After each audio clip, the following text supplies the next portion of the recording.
Hello everyone, we're back again with another fun build to play around with. I call this the Electric Monk. It's a very fast build, a very fun build to play, and it's very flexible.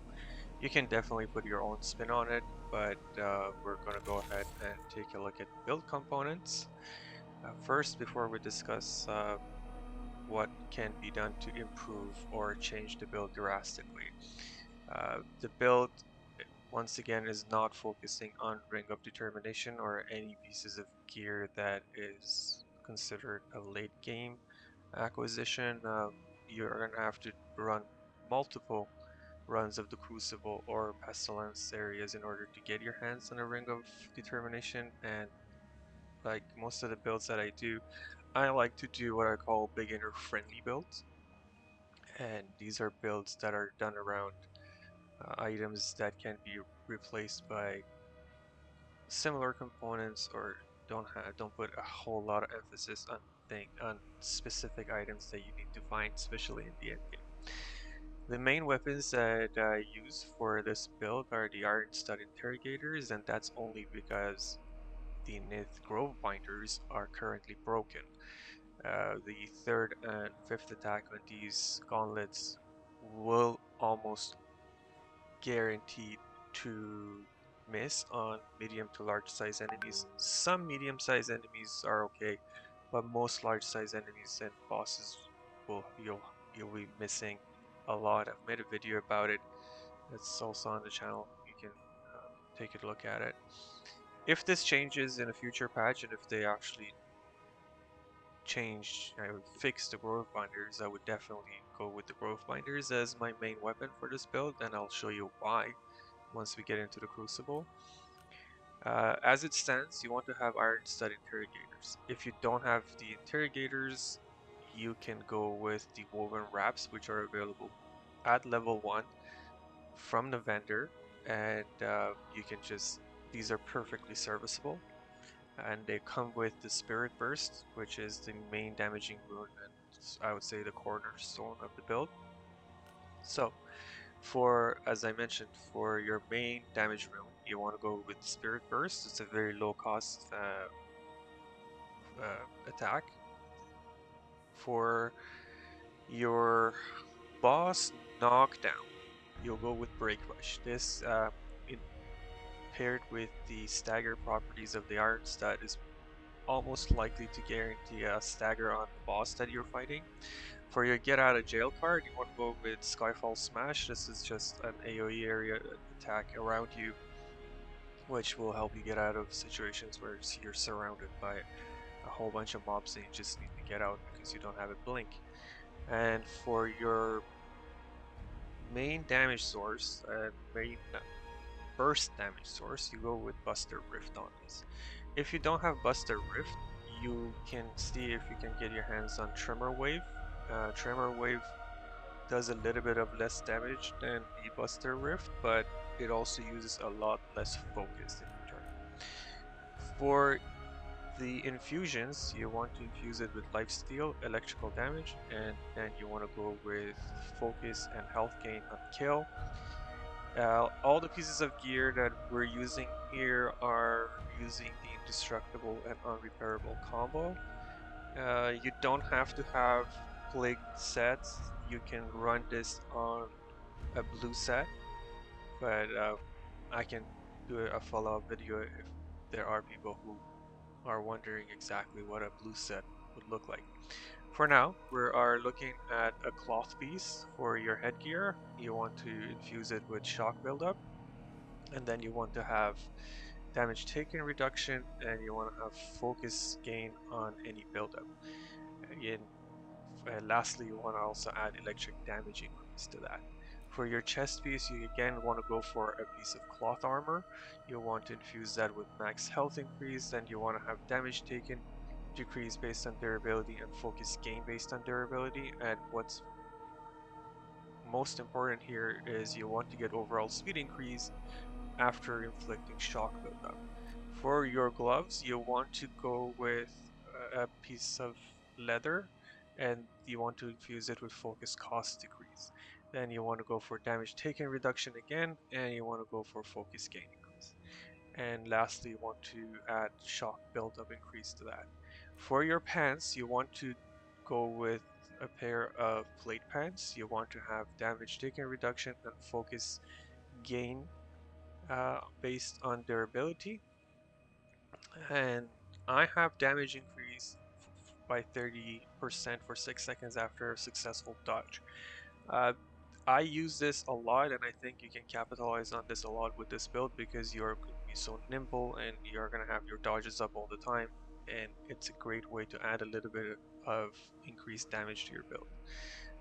For the rings, you want to go with the Crow ring. If you don't have a Crow ring, you can definitely switch that for Jade ring. Then you want to go for Stone Tusk ring and finish it off with Band of Calmness. If you want to use the ROD, the Ring of Determination here, you can switch Band of Calmness for it and it will work. The way this is set up right now, if you look, we're getting 10% reduction here. We're getting another 10% reduction here. And then we're also getting another 10%. We're getting 30% damage reduction based on durability here. And then we're getting 49% damage reduction from our armor. Add to that the fact that we have 70% plague resistance, 70% electric resistance, and also about 70% and 60% heat and cold resistance. We are going to be very, very tanky while we're staying in the fast category. You can change this up, and the other important thing is you want to have more than 10 poise because you don't want to get knocked down by just every attack that comes your way. You can change this build up and definitely go with a full cloth set and then use all of your remaining points from the excess equipment load and put it into damage. However, that's a playstyle that's going to require a little bit more experience. As you can see, there's quite a bit of damage in this build as is. And on the flip side, you're also staying very, very tanky. I'm going to show you. Look.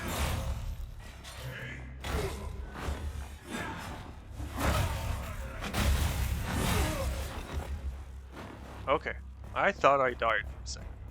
And that would have made for a great video, right? I'm going to show you how to die. On the first level of Crucible, on this supposedly good build.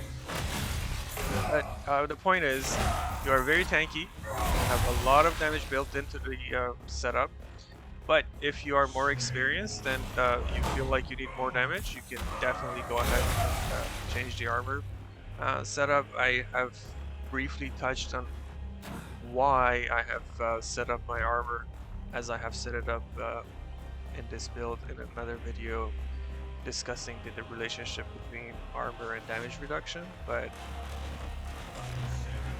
as I said, this I believe is a good mix of it. Now, again, this is my opinion, and I would love to hear what you guys think about it. If there is any obvious way that you would improve this build, I would love to hear about it and probably do a follow-up on it. Now, one thing I wanted to mention, why Grove Binders again instead of Iron Studs? With the Iron Studs, look how much of a displacement they cause when you attack. See how much the character moves? I'm standing here, I'll be right at the edge. If I go for a second hit, I'll fall off.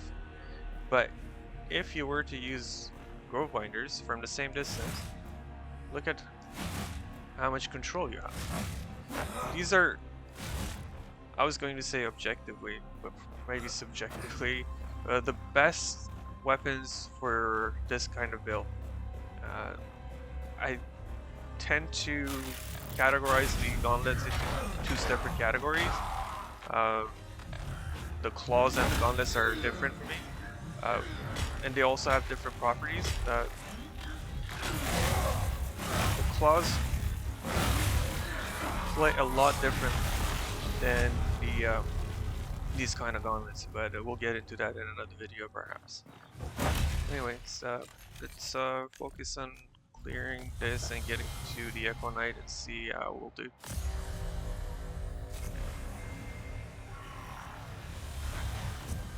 That's a stingy Crucible. I thought I'll have more echoes to spend.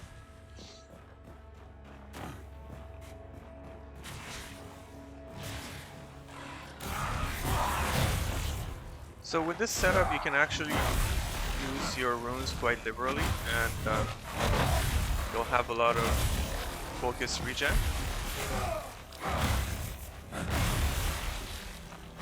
Just be careful fighting near these edges. I have a little bit of experience, although I haven't played this build in a few days. You have to really be careful with your position. You have to have a little bit more situational awareness and control on your character because of the way these iron studs make you move.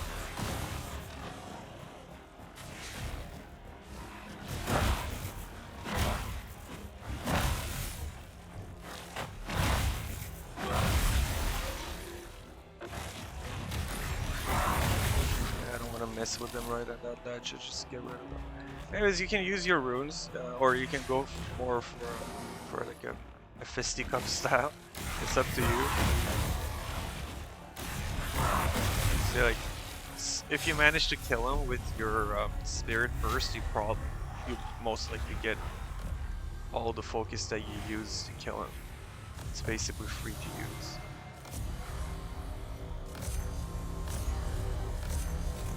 Those are some good echoes. You definitely want to look for more damage and healing. Stamina also helps, but damage and healing are the primary options that you're looking to take for your echoes in here. This build doesn't really need anything to get you through all the pestilence levels. It's just the Crucible that can be a little tricky.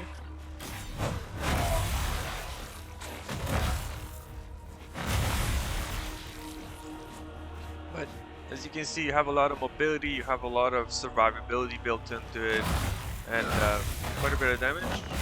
And the most important thing, I think, that people kind of overlook when they look at this build is the amount of poise that I have, which allows me to just stand in a fight and return auto attacks in order to get my health back if I'm low on health. If you were to go with a full cloth set, you will get knocked down a lot easier than I do, and you've seen me, I haven't been trying to dodge a whole lot of attacks or parry a whole lot, but if I were to do the same thing with cloth, I would probably be getting knocked down a whole lot.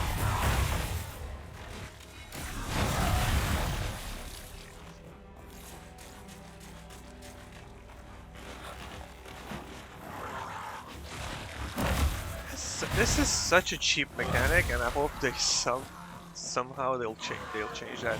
These mobs with a knockback attack that actually camp the ledges as you're trying to come up are so disgusting.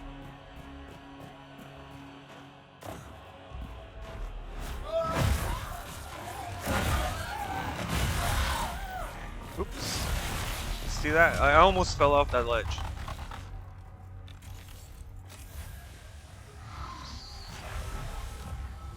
Another, I was going to talk about these iron studs, but like we're here at the Seneschal. It's just, I've never gotten anything too exciting out of this.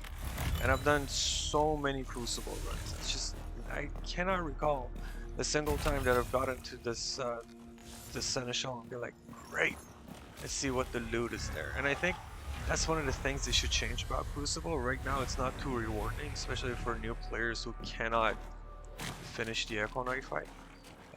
I think there should be a lot more of a prize waiting for you when you make it to the 5th level. I mean, it looks trivial to get to that level when you have all the gear, all the plague gear, and everything has all the affixes that you want. But I do recall when I had just started, it wasn't as easy. And getting up to the 5th level and seeing all these chests and thinking, oh, we're gonna have a party, and realizing there isn't much to be had is, I don't know, it doesn't make it for a very fun experience sometimes, but hopefully with the build, everybody can get to the Echo Knight and have a fair fight. Yeah, take that out and knock me out, why don't you?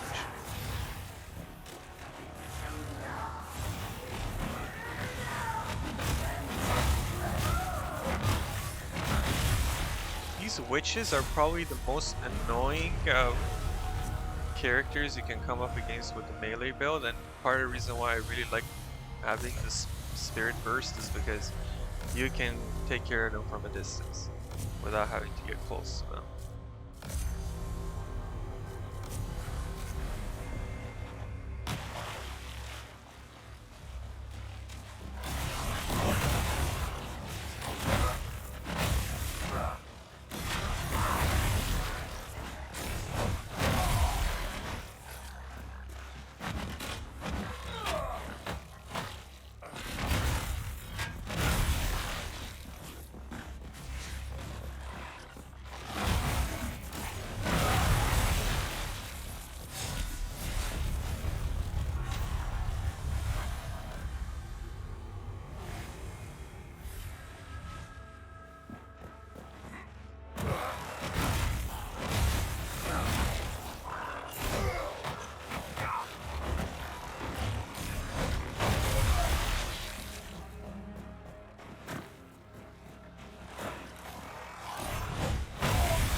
So as you can see, if like just using your rune abilities against against groups of mobs really helps you keep up your focus. And the way the build is set up, you can just use your single target runes also as you wish, and have still a lot of focus left.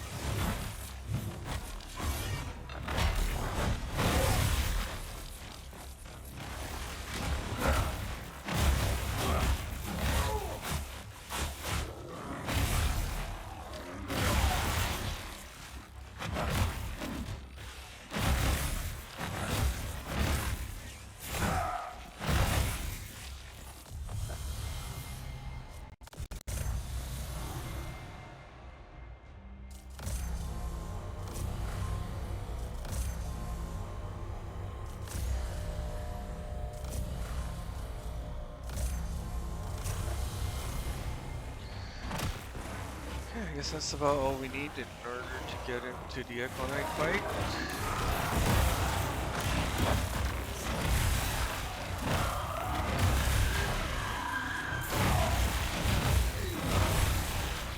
Again, this is not a showcase of my skill, it's just to show you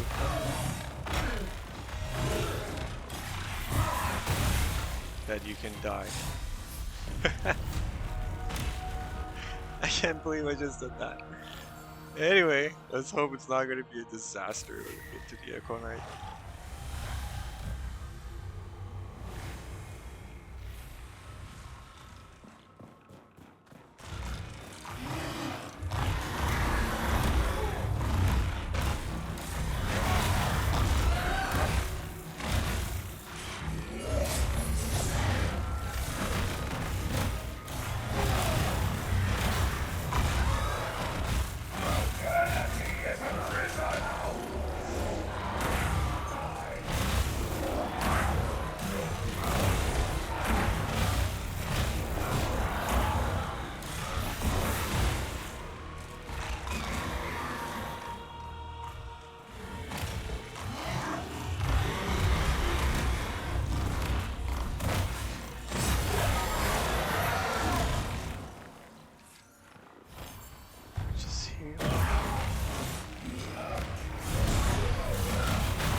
It wasn't so bad.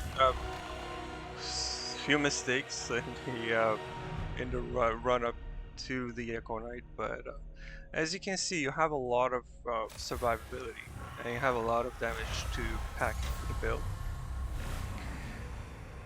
Hopefully you guys enjoyed the build. If you have any suggestions, if you have any points that you think would immediately help improve the build, or you have your own spin on it, I'd love to hear it and possibly do a follow-up on it. I've had a lot of good comments on a lot of videos that have been made and giving me a lot of good ideas for new builds and new videos. I'm working on a definitive beginner's guide and going to cover a lot of things that people have complained about that needs to be addressed. Anyhow, I hope you guys have a good day and I hope you enjoyed the build. Uh, that's it for today. See you later.